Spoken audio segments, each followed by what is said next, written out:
Today, we'll be talking about preparing for the great wealth transfer. Today, I am joined by a number of fantastic panelists, so we are going to go around and introduce ourselves. I'll kick us off.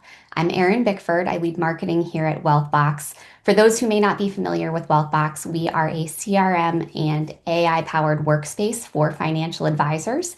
And I'm going to pass it off to Chris Kapansky, my colleague and our head of customer education, to introduce himself next.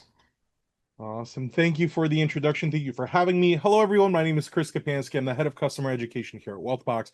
I've been with WealthBox for over 10 years now. In that time, I've had the privilege of working with thousands of advisory firms, helping them get set up and running with WealthBox, and more importantly, helping them actually get the most out of their CRM. Big part of my role has always been working directly with advisors on best practices, how to structure workflows, how to manage pipelines, and set all of that up. So really excited to have this conversation today.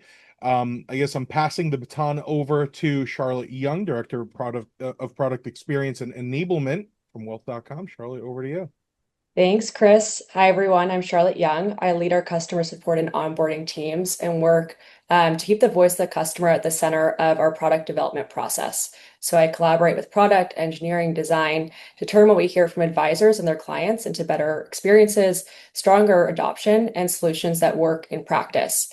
If you don't know Wealth.com, we are the only end-to-end estate and tax planning platform. So from document creation to advanced projections, Wealth.com gives advisors the platform to serve every client across the wealth spectrum.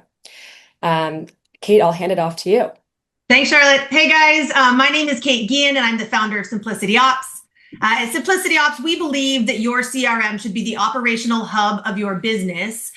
Because when you optimize this tool, it can completely transform the way you operate. And so that's exactly what we do at Simplicity Ops. We help teams take WealthBox from being, just a CRM to a true business management tool to help improve consistency, accountability, and deliver an exceptional customer service experience. Because when you do this right, not only will you become more efficient, but you will have a business that creates a better experience for your clients, for your team, and then ultimately for yourself. Thanks, everyone. So with that, let's go ahead and get started with our panel. Just a few housekeeping items as we jump in. This session is being recorded, so we will be sending out this recording within the next week or so following the event.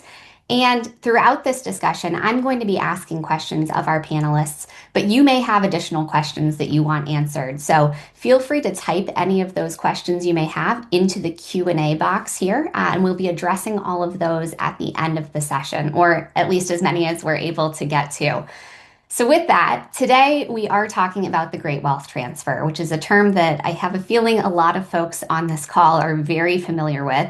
But just to set the stage a little bit, the Great Wealth Transfer refers to the tens of trillions of dollars that are expected to pass from baby boomers to their heirs over the next 2 decades. This is going to be one of the biggest generational wealth shifts in history. Why that's important, especially for financial advisors, is that it's reshaping who controls assets and specifically how clients expect to be served, with a lot of younger heirs having different expectations around the use of technology, communication, and even financial values.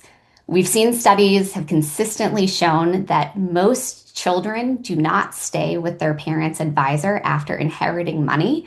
So that's a huge risk for AUM attrition as this wealth transfer takes place. That said, if advisors are paying attention now and taking action now, some proactive multi-generational engagement can go a long way to contribute to long-term client retention, organic growth, and overall boost the enterprise value of a firm. So with that, I'm going to start by asking some questions of Charlotte from Wealth.com. So what role, Charlotte, does estate planning play in the Great Wealth Transfer, and why is it so central to the conversation? Yeah, so estate planning is really the mechanism that governs how wealth moves between generations. So it sits at the very center of the wealth transfer, not adjacent to it. And so it's really like the legal and strategic roadmap that at a macro level will direct how that estimated 120 trillion in baby boomer assets will shift to younger generations and charities. So without it, there's, massive tax liability, lengthy probate courts, and, bitter family fights that can destroy a lifetime of accumulated wealth. So with this macro tailwind, estate planning is really a high stakes service that needs to be delivered in-house. And the great wealth transfer accelerates that and makes it the most valuable.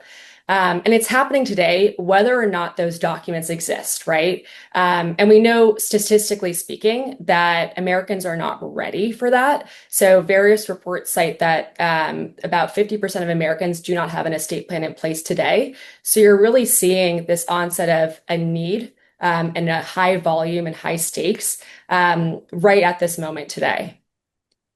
50% is a pretty significant gap. So, what best practices should advisors follow to make estate planning a more proactive, ongoing part of the client relationship rather than a one-time event or something that gets forgotten? Yeah, so I think about this as like two connected tracks, right? So what happens to that 50% that doesn't have an estate plan today? There's that foundational planning. So getting a will or a trust, healthcare directive, power of attorney in place that takes care of the family if something happens. And then you're thinking about, continuous management over time. And so it's not a one-time event. The estate plan should really be treated as like a living record. It's not a deliverable. And technology also makes that easier, right? And more accessible. So ongoing maintenance as laws change, but most importantly, really reviewing that estate plan as a client's life events occur. So I can't emphasize enough like how well positioned advisors are for that component because you know your client best. So tying that review to life triggers, a marriage, a divorce, a birth, a liquidity event. Are you moving states? There's that review cadence where estate planning becomes an ongoing service rather than a static document that gets filed and forgotten, essentially.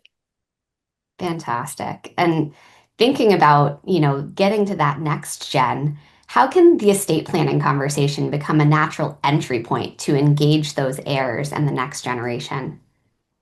Yeah, so I have some statistics here as well, beyond my 50%. So by 2030, Gen X and millennials will control 5 times more wealth than they currently do. And 80% of heirs actually do not work with their parents' advisor. So those two combined, that's crazy to think about. So estate planning it's inherently a family conversation. And that's precisely what makes it the natural on-ramp for the next generation. So when you're working with a client through to their legacy planning, you may not know well who their family is today, who their children are, but it's a natural conversation that helps kind of break down that barrier and start to understand that next generation. It also gives you a reason to get the heirs in the room. So understanding, hey, if you're named, the adult child is named as the executor or the trustee, or they're going to inherit assets, it kind of gives you the why behind the structure. And these meaningful legacy conversations they're really communication driven. And that's where you can engage the next generation before the transfer happens rather than after. Where you're on your back foot and it's reactive. Now it's proactive, where you're building that relationship, which is ultimately, what keeps the assets in the household when the assets or the wealth, actually changes hands. We love the statistics, Charlotte. I think that really underscores just why this topic is so relevant right now for advisors.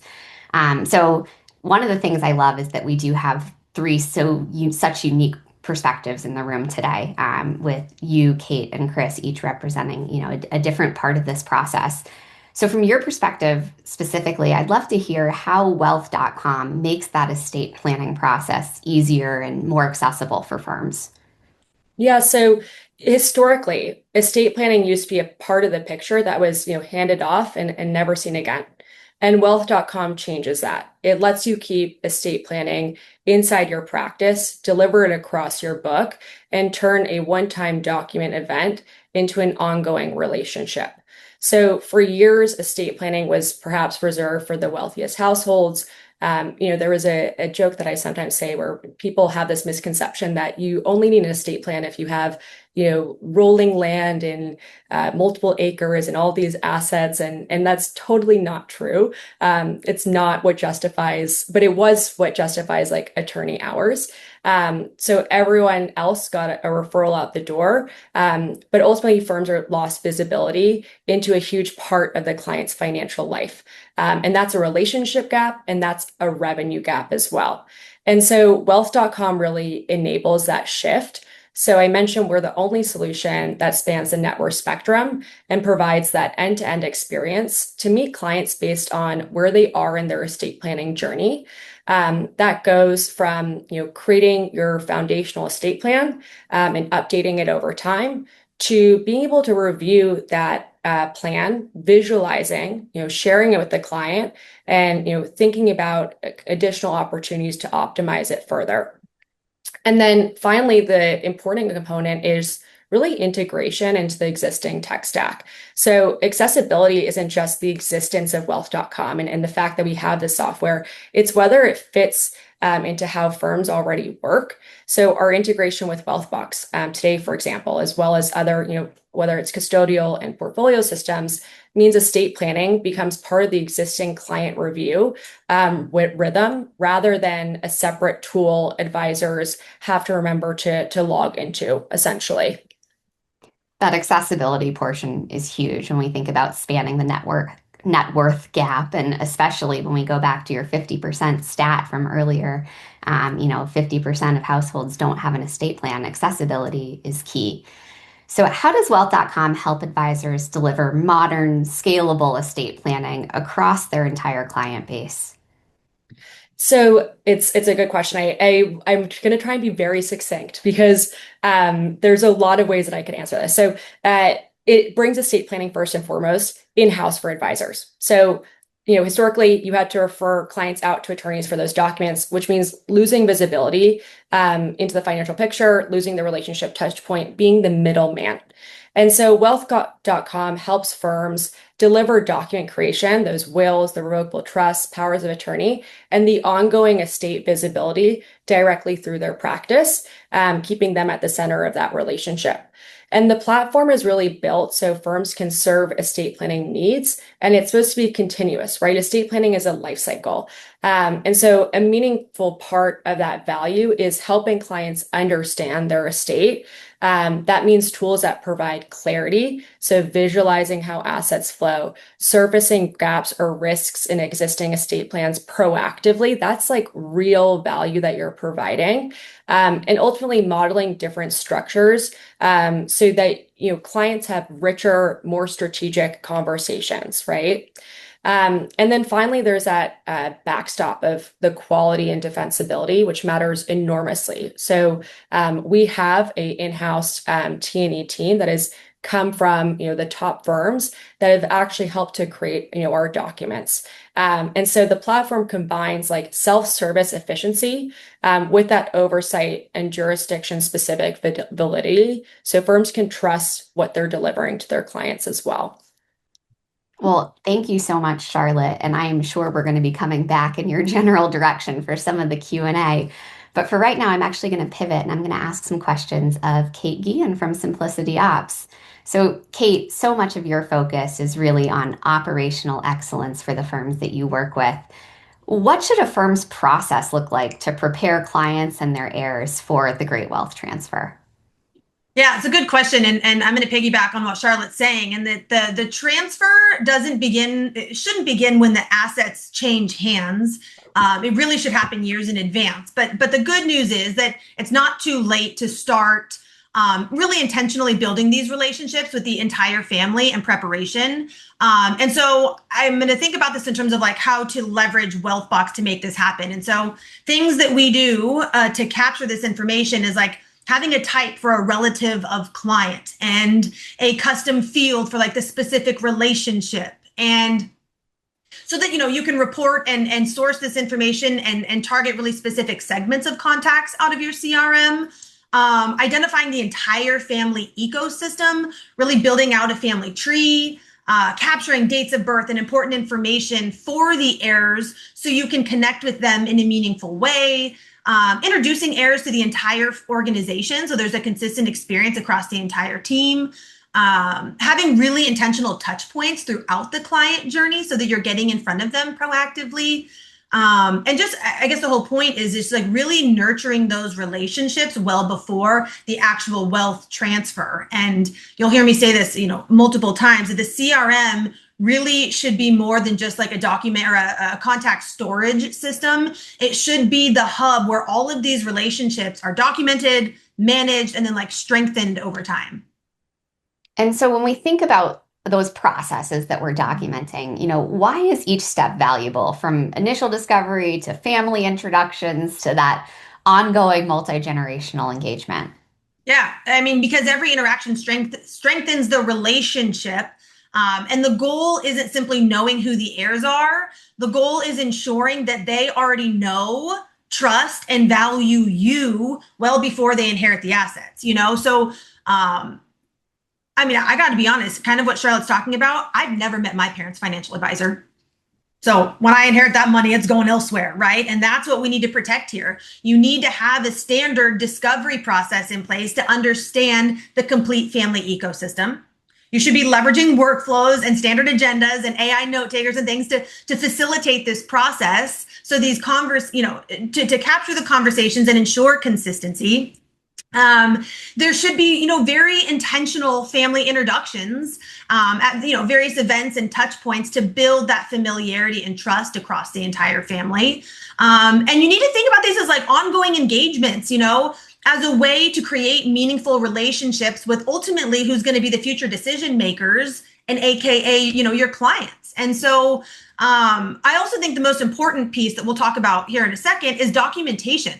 You have to document these interactions within WealthBox so the information no longer lives in a single advisor's head, that everybody has access to this information and the context that they need to deliver that consistent client experience and source the important information. That's something that we run across so often, is like there's one person that has all the information and it all lives up here. And that just creates, obviously massive inefficiencies, not scalable, and diminishes the customer service experience.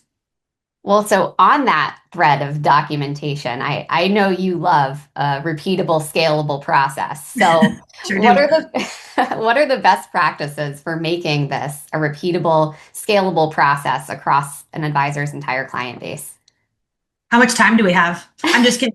I'll boil it down, but I'll kind of go through my laundry list of ideas here, and then we'll send a follow-up email at the end of this, and I'll give people this in writing so you guys can apply it to your own business. But the way I think about it is like, if you want to retain this next generation, you need to intentionally create reasons to interact with them well before they inherit the assets.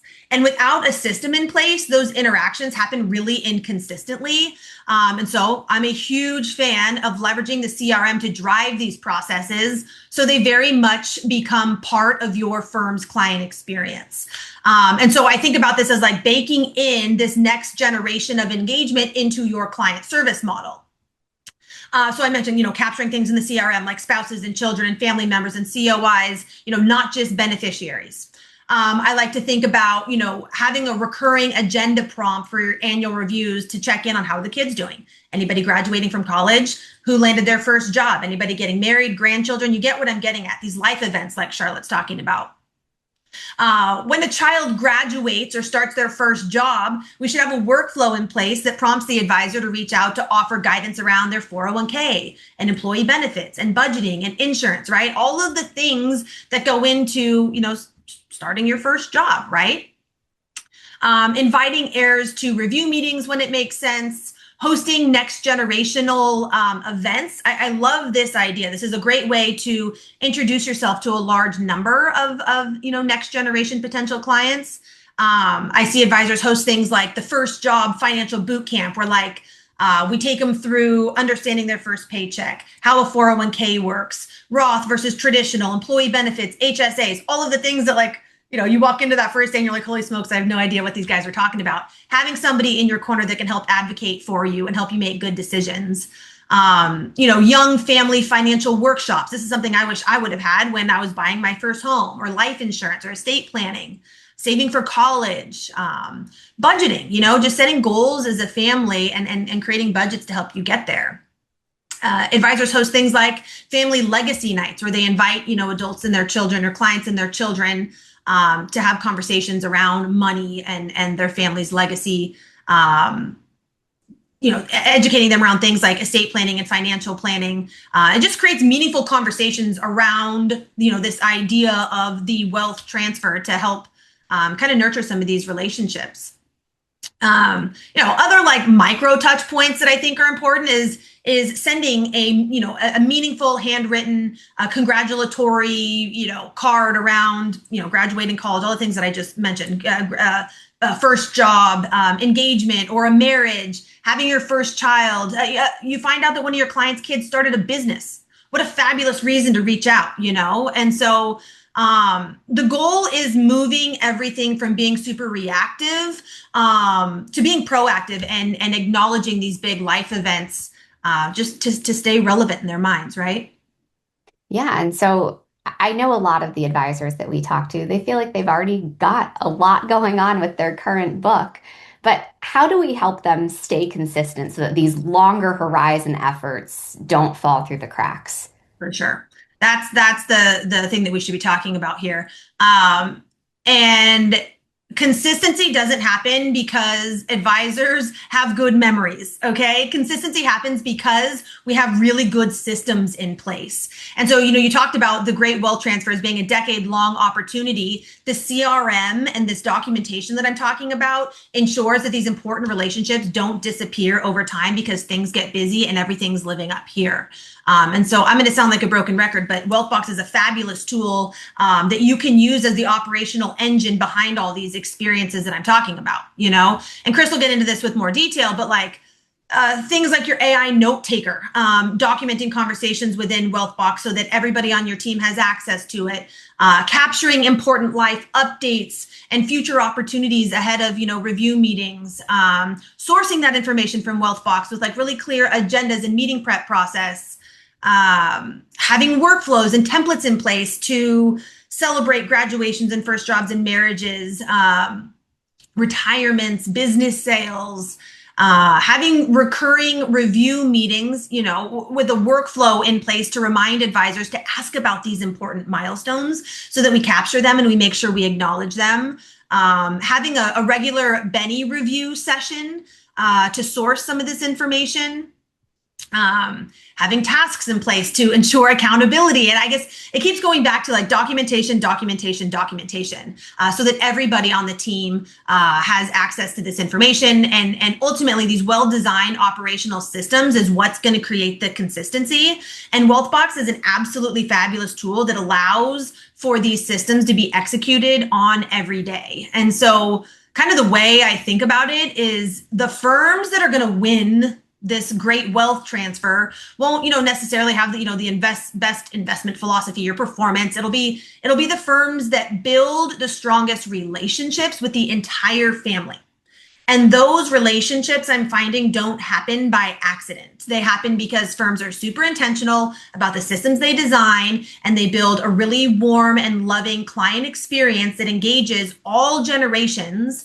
And then they have a back end operating system that ensures it happens very systematically. And at the end of the day, like there is no silver bullet. Like the technology isn't going to get you there.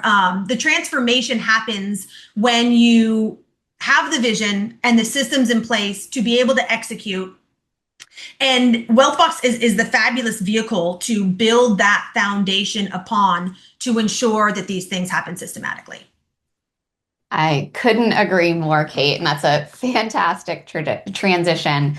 Thank you for your perspective. Again, we'll come back to you in Q&A, I'm sure. But now we're actually going to pivot. We're going to ask some questions of my colleague, Chris Skapansky, who leads our customer education team here at WealthBox. So, Chris, you've got the day in and day out CRM perspective, how customers are using WealthBox.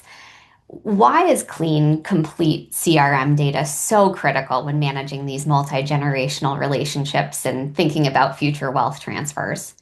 Yeah, I think Kate put it really well earlier. Is essentially moving relationship management out of that one advisor's head and into a firm-wide system. That really only works if the data underneath it is actually clean and complete. And the roles that Charlotte just kind of walked through earlier, you have the executor, the trustee, healthcare agent. They're not useful in the moment that they matter if they're sitting in someone's memory, right? If there's something that you have to follow up with someone else to get. They need to live somewhere that the whole firm can see and act on. In Wealthbox, you have householding, right? Household records with those real relationship titles, knowing who is the head of household, the spouse, child, grandparent, the parent. When you link a family member, it's a defined relationship that's attached to the household, not just a name floating around in a note somewhere. In addition, of course, your AI note taker will then be able to tap into that documentation. Kate was referring to that just a minute ago of being able to get those notes out of the conversation. But on the flip side, the note taker in Wealthbox is able to provide you with a prep document that will pull those details, get that last conversation, and tell you what information you already have on the client or what information you don't. What kind of questions should you be asking? But that's really the answer to why this matters so much. If your data is incomplete, you don't find out until the worst possible moment. The client passes, advisor leaves, and suddenly nobody on the team knows who the heirs are or who to call when something like that does happen. Clean, complete data is really what makes sure that the firm knows before it's urgent ahead of time. Absolutely. And if we dive a little bit deeper on that point about relationship household data, those COIs, what specific relationship and household data should advisors be trying to collect now to stay ahead of this Sure. great wealth transfer? Yeah, I think it goes beyond just the roles that I mentioned a minute ago, the who's related to who. It's outside of just that. It's the trust structures, the life stage of everyone connected. Kate pointed out a lot of great examples. If someone's child just opened up a new business, so understanding where everyone is, not just the direct client, and really tracking as much as you know, as much as possible in the CRM. And in Wealthbox, you do have trust records that sit alongside the household and the person record. You could create something like the Smith Family Revocable Trust and link the actual trustees and the beneficiaries directly to it, and kind of log everything and have that relationship. On top of that, in the individual records, this applies to the person, the household, and the trust. You have tags, you have custom fields, and Kate had kind of gone over that as well. You have full control over what information you're tracking and where. Tags for something quick and flexible, like flagging a contact as next gen, for instance. And then your custom fields, where you could create a text field, a date field, a checkbox, a dropdown, a currency amount, where you can structure data a little bit more for something like a report. You could track review dates, where someone sits in their estate planning journey, all of that information that would live right there on that contact. So if you really only are capturing the primary client's information, you're missing the entire family tree. Kate mentioned this earlier and talked about that quite a bit. And you really have nothing to act on when the next generation actually shows up. So having not just the relationship, but as much as you could possibly squeeze out from the client so that you stay ahead of that and you are really more working at it from a personal angle, not just this is you, this is your account, where do we go from here? I really think that's the key there. Yeah, so let's actually go to that next step and let's talk about that moment when the next gen client actually shows up. How can you use Wealthbox to ensure that when a wealth transfer does happen, it goes as smoothly as possible? Sure. Yeah, I think going back to the initial question that you had asked me is making sure that that household is there, that all the relationships are there. So making sure that your data is correct and accurate, and that could be with reports, that could be with the AI assistant. I'll talk a little bit about that in a little bit as well, but that's the foundation. But the piece that actually pulls it together while you're working day to day is going to be those individual fields on those records that track the additional details. Then, of course, Kate had talked about this as well. Multi-step workflows. It's a workflow that holds your hand throughout that entire process. You build out the sequence. You have steps that trigger in order. Nothing depends on someone remembering the next step. It really, I always kind of mention this as turning that part of your brain off. You don't have to worry about, okay, I finished this conversation. What is the next thing that I have to do?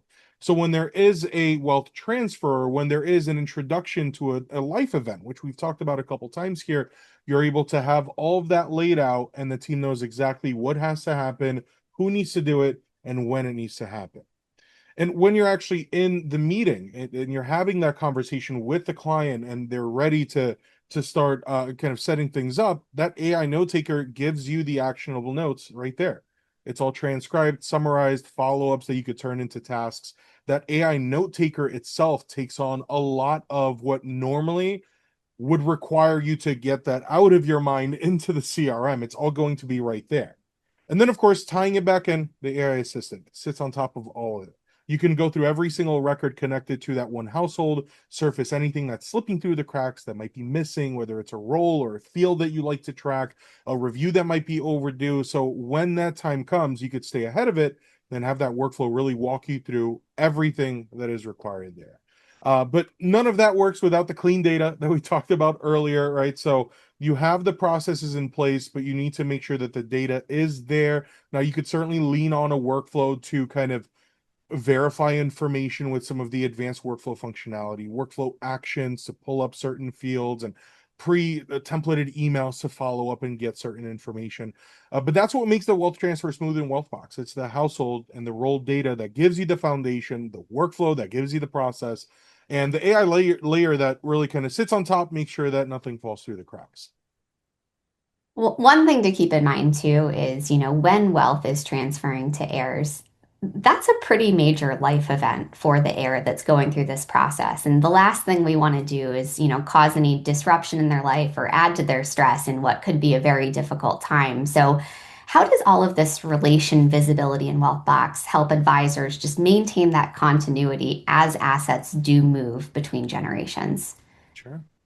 Yeah, in Wealthbox, every contact can be linked to every other relevant contact. It's not just your household members. So you can also have all of those trusts on there, power of attorneys, everyone and anyone that's relevant to that conversation. And these connections actually exist in the system, structured, ready to use so that you can reference it whenever you need to.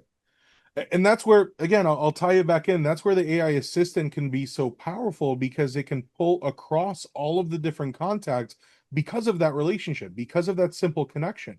So it could pull up from every one of those linked contacts at once and give you a full picture of that family instantly. Not one record at a time, definitely not piecing it all together from memory, because of those relationships that kind of retains that consistency across everyone on the team so that everyone knows where to find that information. And it, of course, allows you to continue serving your clients. So you have the whole household, every role, every open item in that one single view. But that's really the real answer to continuity. It's the connections that are already there, and whether you're reporting on the data in those records or pulling it directly using the AI assistant. And that's really what makes the data usable in a single glance instead of something that an advisor has to reconstruct every time and again kind of run around like the house is on fire looking for information that you should have already had there. Absolutely. I do want to take a moment as we wrap just to thank all three of our panelists for the hard work and fantastic presentation that you all put together today. So thank you for joining us, and thank you to everyone who was able to attend today. We hope you have a great rest of your day. Take care.